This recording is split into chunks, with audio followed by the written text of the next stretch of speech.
Hello students, आज हम कक्षा 11वीं की पाठ्यपुस्तक आरोह का पाठ रजनी का भाग 2 शुरू करने जा रहे हैं। भाग 1 में हमने देखा कि किस प्रकार से रजनी और लीला का वार्तालाप हो रहा है और अमित का परीक्षा परिणाम आया है जिसमें कि उसे गणित विषय में बहुत ही कम नंबर आए हैं, जिसका कारण वो बताता है कि उसके शिक्षक के यहाँ ट्यूशन नहीं लेना है। इस बात पर उसकी माँ और अमित तो इस बात से समझौता कर लेते हैं कि अगर उसे उसी विद्यालय में पढ़ना है तो शिक्षक से झगड़ा नहीं करना चाहिए और उन्हें उनकी बात मान लेना चाहिए, लेकिन रजनी इस तरह के अत्याचार को सहन करने को बिल्कुल तैयार नहीं है। आइए देखते आगे वो क्या होता है। नया दृश्य नंबर 2।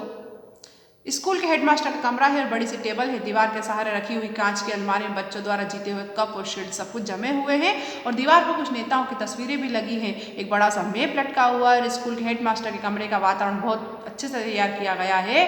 हेडमास्टर काम में व्यस्त है और चपरासी बड़े अदब से एक चिट लाकर रखता है। हेडमास्टर कुछ क्षण उसको देखता रह जाता है। मतलब कि जिस प्रकार से प्रिंसिपल के ऑफिस हेडमास्टर के कमरे तैयार होते हैं, वैसे ही यहाँ भी कमरा तैयार है और चपरासी आता है अनुमति लेने की, कोई उनसे मिलना चाहता है उसकी, तब वो चिट में देखकर फिर जवाब देते हैं, हेडमास्टर बुलाओ, भाई बुला लीजिए जो भी आना चाहता है उसे। हेडमास्टर बैठिए, कहिए मैं आपके लिए क्या कर सकता हूँ। उनसे मिलने रजनी आई है। मैं 7th क्लास के अमित सक्सेना की मैथ की कॉपी देखना चाहती हूँ। हेडमास्टर के चेहरे पर ऐसा भाव जैसे उनको समझ में ही नहीं आया हो। ईयरली एग्जाम की कल ही इसका रिजल्ट निकला है। Headmaster sorry madam, yearly exam की कॉपियाँ तो हम लोग नहीं दिखाते हैं। वो बताते हैं अपने स्कूल का नियम कि हम ईयरली एग्जाम जो वार्षिक परीक्षा की कॉपियाँ नहीं दिखाते हैं। रजनी जानती हूँ मैं, लेकिन बात यह है कि अमित ने मैथ्स का पूरा पेपर ठीक किया था लेकिन उसे कुल 72 नंबर ही मिले हैं। कॉपी देखकर सिर्फ यह जानना चाहती हूँ कि अमित को अपने बारे में कुछ गलतफहमी हो गई थी, मतलब गलती एग्जामिनर की है या उसे ही गलत लग रहा है कि उसने सवाल गलत कर दिए हैं और उसे लग रहा है मैंने सही करे हैं। हेडमास्टर सारी बात को बहुत ही हल्के ढंग से लेते हुए कहते हैं, आप भी कमाल करती हैं। बच्चे ने कहा और आपने मान लिया। अरे हर बच्चा घर जाकर यही कहता है कि उसने पेपर बहुत अच्छा किया है और उसे बहुत अच्छे नंबर मिलेंगे। अगर हम इसी तरह कापियाँ दिखाने लग जाएं तो यहाँ के तो पेरेंट्स की भीड़ लग जाएगी और सारा समय। इसीलिए तो ईयरली एग्जाम की कॉपियाँ न दिखाने का नियम बना रखा है स्कूलों में। अब रजनी कहती है, अपने गुस्से पर काबू करते हुए बोलती है, देखिए आप चाहें तो अमित का पूरा रिजल्ट देख सकते हैं। मैथ्स में हमेशा 100% नंबर लाता है वो, पूरे नंबर लाता है वो। इस साल भी उसने पूरा पेपर ठीक किया है। गुस्से में आकर बोलती है, कॉपी देखकर मैं सिर्फ ये जानना चाहती हूँ कि नंबर आखिर कटे किस बात के हैं। हेडमास्टर बोलते हैं, आप बहस करके बेकार ही अपना समय बर्बाद कर रही हैं। मैंने कह दिया ना कि कॉपियाँ को दिखाने का नियम हमारे यहाँ नहीं है और मैं नियम तो नहीं तोड़ सकता। वो अपने स्कूल के नियम की दुहाई देते हैं। रजनी व्यंग्य बोलती है, नियम यानी कि आपका स्कूल बहुत नियम से चलता है। हेडमास्टर गुस्से में बोलते हैं, व्हाट डू यू मीन, मतलब आप कहने का मतलब क्या है।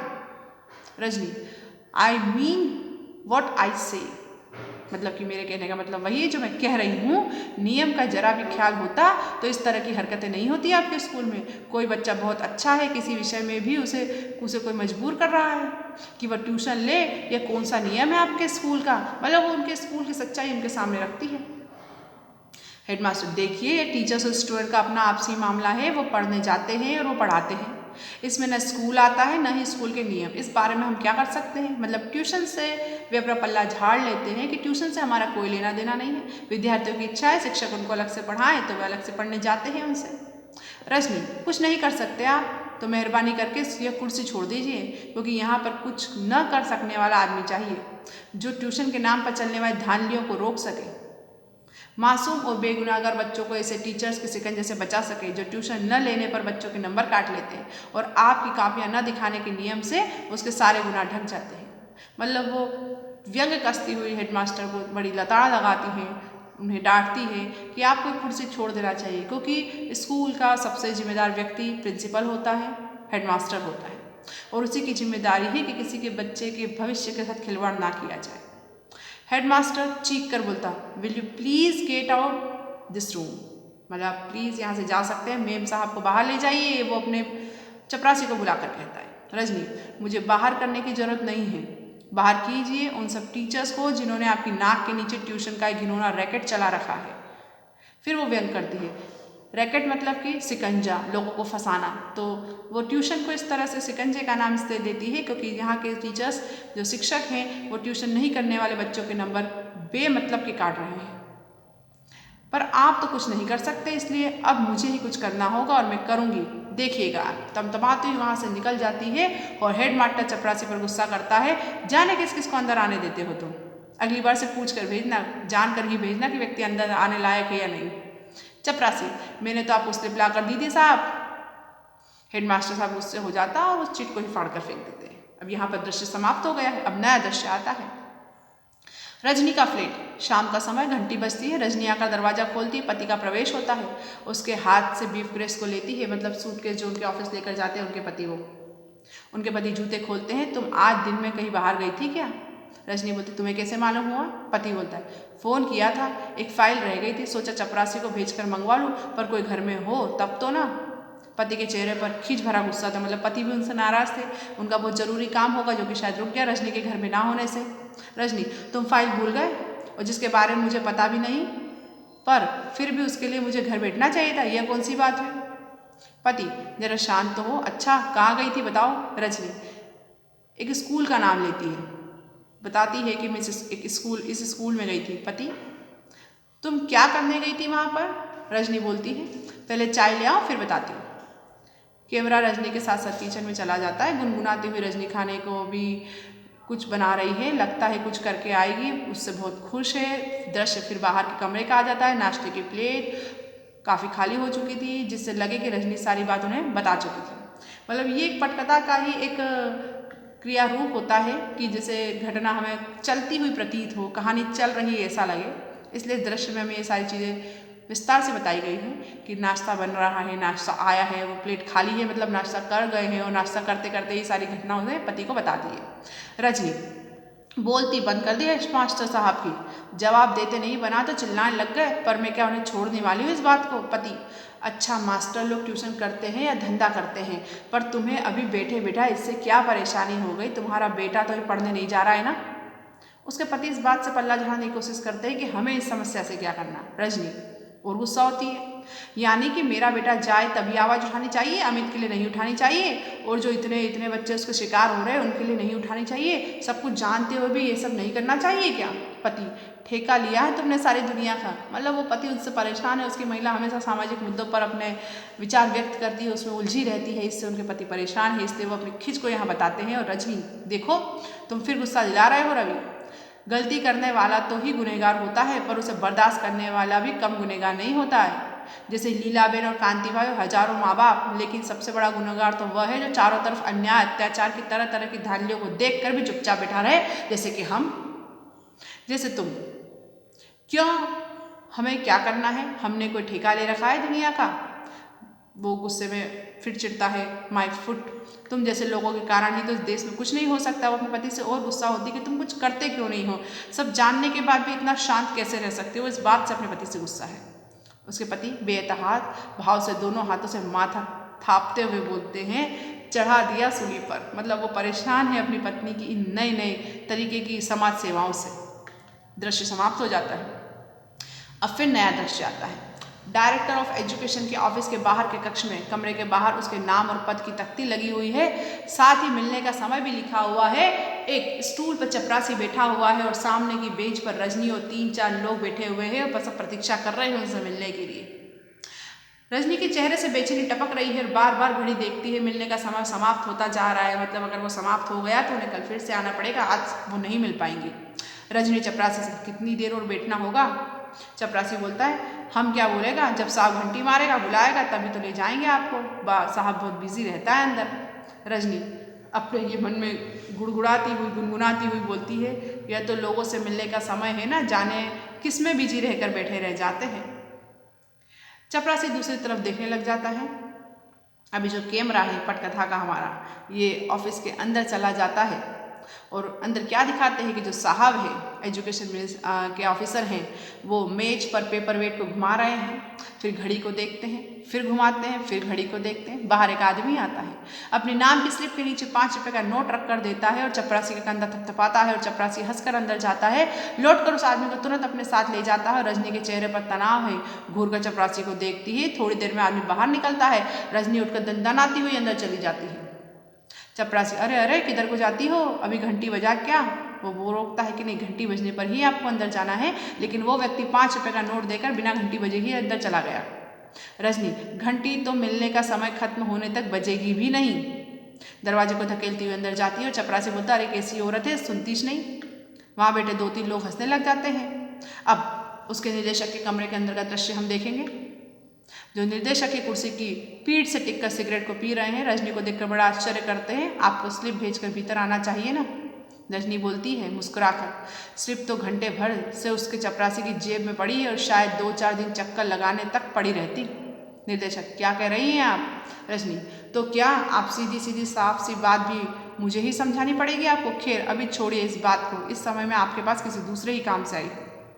निर्देशक के चेहरे पर रजनी को लेकर आश्चर्य मिश्रित कौतूहल है कि पता नहीं ये महिला क्या समस्या लेकर आई है। और निर्देशक बोलता है, कहिए। रजनी थोड़ा सोचते हुए बोलती, देखिए मैं स्कूलों, विशेषकर प्राइवेट स्कूलों और बोर्ड के आपसी रिलेशंस के बारे में कुछ जानकारी इकट्ठा कर रही हूँ। निर्देशक, कोई रिसर्च प्रोजेक्ट है क्या? Very interesting subject. रजनी, बस कुछ ऐसा ही समझ लीजिए, क्योंकि अगर वो सीधे सीधे सारी बात कहती तो उसको कहीं से भी कोई न्याय नहीं मिल सकता था। निर्देशक, कहिए आप क्या जानना चाहती हैं? रजनी, जिन प्राइवेट स्कूलों को आप रिकॉग्नाइज कर लेते हैं उन्हें बोर्ड शायद 90% ग्रांट देता है। निर्देशक बड़े गर्व से, जी हाँ देता है। बोर्ड का काम ही यह है कि शिक्षा का प्रचार प्रसार में जितना भी हो सके सहयोग करे। It's our duty madam. Rajni, जब इतनी बड़ी एड देते हैं तो आपका कोई कंट्रोल भी रहता होगा स्कूलों के ऊपर? तो निर्देशक बोलते, ऑफ कोर्स बिल्कुल हमारा कंट्रोल होता है। बोर्ड के बहुत से ऐसे नियम हैं जो स्कूलों को मानने होते हैं। स्कूल मानते हैं, सिलेबस बोर्ड बनाता है, फाइनल ईयर के एग्जाम बोर्ड कंडक्ट कराता है। रजनी बोलती है निर्देशक के चेहरे की तरफ देखती हुई, स्कूलों में आजकल प्राइवेट ट्यूशन्स का जो सिलसिला चला हुआ है, ट्यूशन्स का बच्चों को लूटने का जो धंधा चला हुआ है, उसके बारे में आपका बोर्ड क्या करता है? निर्देशक बोलते हैं बड़े सहज भाव में, इसमें धंधे की क्या बात है? जब किसी का बच्चा कमज़ोर होता है तभी उसके माँ बाप ट्यूशन लगवाते हैं। अगर लगे कि कोई टीचर लूट रहा है तो उस टीचर से ट्यूशन मत लो और किसी और के पास चले जाओ। ये कोई मजबूरी की बात तो है नहीं कि आपको उसी टीचर से ट्यूशन लेना है। रजनी, बच्चा कमज़ोर नहीं है, होशियार है, बहुत होशियार है। उसके बावजूद उसका टीचर लगातार उसको कोंचता रहता है, मतलब परेशान करता रहता है कि वह ट्यूशन ले और ट्यूशन ले वरना पछताना पड़ेगा उसको। लेकिन बच्चे के माँ बाप की ज़रूरी नहीं लगता है कि वो उसको ट्यूशन लगवाएं। जानते हैं क्या, मैथ्स का पूरा पेपर ठीक करने के बावजूद उसे कुल 72 नंबर मिलते हैं। जानते हैं क्यों? क्योंकि उसने टीचर के बार बार कहने पर भी उनसे ट्यूशन नहीं लगवाई थी। निर्देशक साहब बड़े वेरी सैड, हेडमास्टर को एक्शन लेना चाहिए ऐसे टीचर के खिलाफ। मतलब वो सारी जिम्मेदारी किस पर डाल देते हैं? हेडमास्टर के ऊपर। रजनी बोलती, क्या खूब, आप कहते हैं कि हेडमास्टर को एक्शन लेना चाहिए, हेडमास्टर कहते हैं कि मैं कुछ नहीं कर सकता, तब करेगा कौन? मैं पूछती हूँ कि ट्यूशन के नाम पर चलने वाले इस घिनौने रैकेट को तोड़ने के लिए दखल अंदाजी नहीं करनी चाहिए क्या आपको, या आपके बोर्ड को, क्योंकि आपके बोर्ड ने उस स्कूल को मान्यता दी है? अब निर्देशक बोलता है, लेकिन हमारे पास तो आज तक किसी पेरेंट्स की इस तरह की कोई शिकायत ही नहीं आई है, क्योंकि उन्हें एक्शन लेने के लिए, कार्य करने के लिए शिकायत की आवश्यकता पड़ती है। रजनी, यानी कि शिकायत आने पर ही आप इस बारे में कुछ सोच सकते हैं? वैसे शिक्षा के नाम पर दिन दिहाड़े चलने वाली इस दुकानदारी की आपके बोर्ड ऑफ एजुकेशन को कोई जानकारी ही नहीं है, इसकी कोई आपको चिंता नहीं है?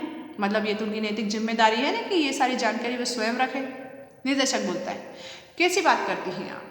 कितने इंपॉर्टेंट मैटर्स रहते हैं हम लोगों के पास। अभी पिछले 6 महीने से तो नई शिक्षा प्रणाली को लेकर ही कितने सेमिनार्स ऑर्गेनाइज करे हैं हमने।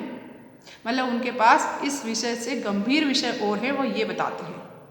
रजनी व्यंग्य के रूप में बोलती है, ओह इंपॉर्टेंट मैटर्स, नई शिक्षा प्रणाली।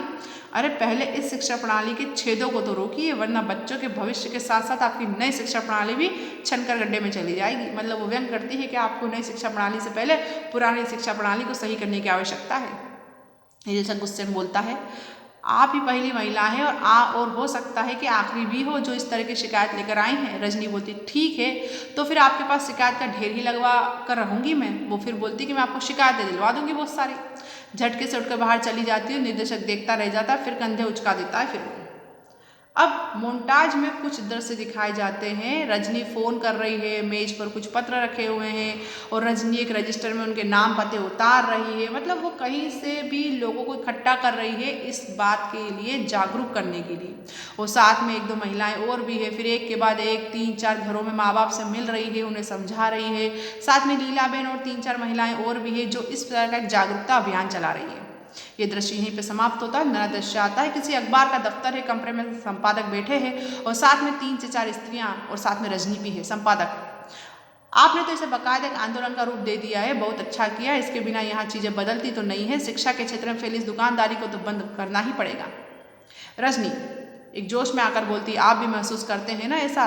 तो फिर साथ दीजिए। हमारा अखबार यदि किसी इश्यू को उठा ले तो लगातार उस पर चोट करता रहे तो फिर वो थोड़े ही दिनों में लोगों की बात नहीं रह जाती, सबकी बात बन जाती है। आंखें मूंद कर नहीं रह सकता फिर कोई उससे। आप सोचिए जरा, अगर इसके खिलाफ कोई नियम बनता है तो कितने पेरेंट्स को राहत मिलेगी, कितने बच्चों का भविष्य सुधरेगा, उन्हें अपनी मेहनत का फल मिल जाएगा। वो ये सारी चीज़ें संपादक के दिमाग में डालती हैं। संपादक हंसकर, बस मैं समझ गया हूँ आपकी सारी तकलीफ, आपका सारा गुस्सा। रजनी: तो फिर दीजिए हमारा साथ, उठाइए इस इशू को, लगातार लिखिए और धुआंधार लिखिए। मतलब कि आपको समाचार पत्र में इस विषय पे बार बार लिखना होगा संपादक। इसमें आप अखबार वालों को अपने साथ ही पाइएगा। अमित के उदाहरण से आपकी सारी बात मैंने नोट कर ली है। एक अच्छा सा राइटअप तैयार करके PTI के द्वारा मैं एक साथ फ्लैश करवाता हूँ, मतलब छपवाता हूँ, सबके तक पहुँचाता हूँ। रजनी खुश हो जाती है। एक काम और कीजिए, 25 तारीख को हम लोग पेरेंट्स की मीटिंग कर रहे हैं, राइटअप के साथ इसकी सूचना भी दे दीजिए तो सब लोगों तक ये खबर पहुंच जाएगी। व्यक्तिगत तौर पर तो हम मुश्किल से 100-125 लोगों को ही मिल पाते हैं, वह भी रात दिन भाग दौड़ करके। अधिक से अधिक लोगों को आने का आग्रह करने की सूचना दीजिएगा। अगर कोई समाचार पत्र में कोई खबर आती है तो वो सब जन साधारण तक पहुँच जाती है। वह बहुत अच्छा जरिया होता है सब दुनिया में जितने भी लोग हैं उन तक अपनी बात को पहुँचाने। संपादक दी। रजनी: ये हुई ना कुछ बात, बड़ी खुश हो जाती है अपने इस कार्य से और एक तरह से अपने सपने को साकार होता हुआ भी पाती है। अब दृश्य यहीं पर समाप्त होता है। नया दृश्य जो है मीटिंग का स्थान है। बाहर कपड़े का बैनर लगा हुआ है, बड़ी संख्या में लोग आ रहे हैं और भीतर भी जा रहे हैं। कुछ लोग खुश हैं, कुछ लोगों में जोश है, कुछ विरोध और विद्रोह का माहौल बना हुआ है। दृश्य कटकर अंदर जाता है, हाल भरा हुआ है। एक और प्रेस वाले बैठे हुए, इसे बाकायदा फोकस करना है। एक महिला माइक पर से उतर कर नीचे आती है, हाल में तालियों की गड़गड़ाहट होती है। अब मंच पर से उठकर रजनी माइक पर आती है और पहली पंक्ति में रजनी के पति भी बैठे हुए हैं, मतलब उनके पति यहाँ पर उनका साथ दे रहे हैं। बहनों और भाइयों, इतनी बड़ी संख्या में आपकी उपस्थिति और जोश ही बता रहा है कि हमारी मंजिल अब दूर नहीं है। इन 2 महीनों में लोगों से मिलने पर इस समस्या के कई पहलू हमारे सामने आए हैं। कुछ अभी आप लोगों में से भी यहाँ पर सुने हमने लोगों को, और लोगों ने अपनी अपनी समस्याएं वहाँ पर बताई हैं। यह भी सामने आया कि बहुत से बच्चों के लिए ट्यूशन जरूरी भी है। माँ इस लायक नहीं होती हैं कि अपने बच्चों को पढ़ा सके और पिता जैसे वे घर के और मतलब बाहर के कार्य भी करते हैं, किसी काम से जरा सी भी मदद नहीं करते हैं, बच्चों को भी नहीं पढ़ा पाते हैं। तब कमज़ोर बच्चों के लिए ट्यूशन जरूरी भी हो जाता है। बड़ा अच्छा लगा जब टीचर्स की ओर से एक प्रतिनिधि ने लाकर बताया कि कई प्राइवेट स्कूलों में तो उन्हें इतनी कम तनख्वाह मिलती है कि ट्यूशन न करें तो उनका गुजारा भी नहीं हो सकता है। कई जगह तो ऐसा भी है कि कम तनख्वाह देकर ज़्यादा पर दस्तखत करवाए जाते हैं। ऐसे टीचर्स से मेरा अनुरोध है कि वे संगठित होकर एक आंदोलन चलाएं। मतलब टीचर्स को तनख्वाह कम मिलती है इतनी, इसलिए उनको ट्यूशन पढ़ानी पड़ती है। कहीं माताएँ सक्षम नहीं है बच्चों को पढ़ाने के लिए तो ट्यूशन चाहिए, पिताजी सक्षम नहीं है तो ट्यूशन चाहिए, बच्चा कमज़ोर है तो ट्यूशन की आवश्यकता है। टीचरों की, शिक्षकों की तनख्वाह कम होने से उनका घर खर्च नहीं चलता, इन्हें उन्हें ट्यूशन करवानी पड़ती है। कई बार उन्हें तनख्वाह कम दी जाती है और अधिक तनख्वाह पर उनसे दस्तखत करवा लिए जाते हैं। तो वो बता रही है कि आप लोगों को इसका विरोध करना चाहिए, इस अन्याय का पर्दाफाश करना चाहिए। इसलिए अब हम सब अपनी समस्या से जुड़ी सारी बातों को नज़र में रखते हुए ही बोर्ड के सामने प्रस्ताव रखें कि वह ऐसा नियम बनाए कि कोई भी टीचर अपने ही स्कूल के छात्रों का ट्यूशन नहीं करेगा। ऐसी स्थिति में बच्चों के साथ जोर जबरदस्ती करने और उसके नंबर काटने की गंदी हरकतों अपने आप बंद हो जाएगी। साथ ही यह भी हो सके कि नियम को तोड़ने वाले टीचर के खिलाफ सख्त से सख्त कार्रवाई की जाएगी। अब आप लोग अपनी राय दीजिए। सारा हाल गड़गड़ाहट तालियों से गूंज उठता है और दृश्य यहीं पर समाप्त होकर अब नया दृश्य जो आता है, रजनी का फ्लैट है, सवेरे का समय है, कमरे में पति अखबार पढ़ रहा है। पहला पृष्ठ पलटते ही रजनी की तस्वीर दिखती है और जल्दी पढ़ता है, फिर एकदम चिल्लाता है पति उसका, अरे रजनी सुनो तो, बोर्ड ने तुम लोगों का प्रस्ताव जो कहते हो स्वीकार कर लिया है। और रजनी भीतर से दौड़ती हुई आती है और अखबार छीनकर जल्दी पढ़ती है और चेहरे पर बड़ी प्रसन्नता, संतोष और गर्व का भाव उसके स्पष्ट दिखाई दे रहा है। ये उनके पति हैं, यहाँ दृश्य में दिखाई दे रहा है, सुबह सुबह अखबार पढ़ रहे हैं। रजनी बोलती है, तो मान लिया गया हमारा प्रस्ताव बिल्कुल जैसा का तैसा और बन गया ये नियम। मैं तो कहती हूँ कि अगर डट कर मुकाबला किया जाए तो कौन सा अन्याय जिसकी धज्जियाँ न बिखेरी जा सके। वह अपने कार्य से बड़ी प्रसन्न है। पति, I am proud of you Rajni, really I am very proud of you. अपनी पत्नी के ऊपर बड़ा ही गर्व महसूस करते हैं वो। और रजनी उतराते हुए 2 महीने तक लगातार मेरे धज्जियाँ बिखेरने के बाद में, मतलब पहले उनके पति उनका कड़ा विरोध करते थे, उसके बाद उनके समर्थन में खड़े हुए हैं। लीलाबेन, उस दिन तुम्हारी जो रसमलाई रह गई वह आज खाओ।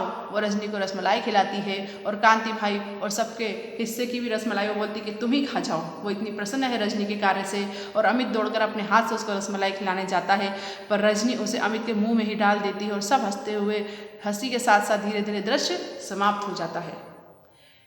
इस पूरी पटकथा में हमने जो बात देखी है वो ये देखी है कि शिक्षा एक व्यवसाय बन रहा है, तो कहीं ना कहीं ये सभी लोगों को जो गलत चीज़ों का बढ़ावा दे रहे हैं, उसका समर्थन कर रहे हैं, उसका विरोध नहीं कर रहे।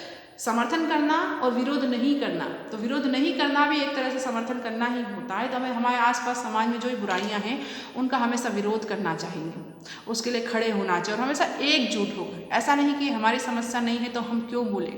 रजनी की खुद की कोई समस्या नहीं होते हुए भी उसने लीलाबेन की समस्या, अमित की समस्या को अपनी समस्या समझा, इसके प्रति आवाज़ उठाई और इतना बड़ा परिवर्तन समाज में और शिक्षा के क्षेत्र में करके हमारे सामने दिखाया उसने।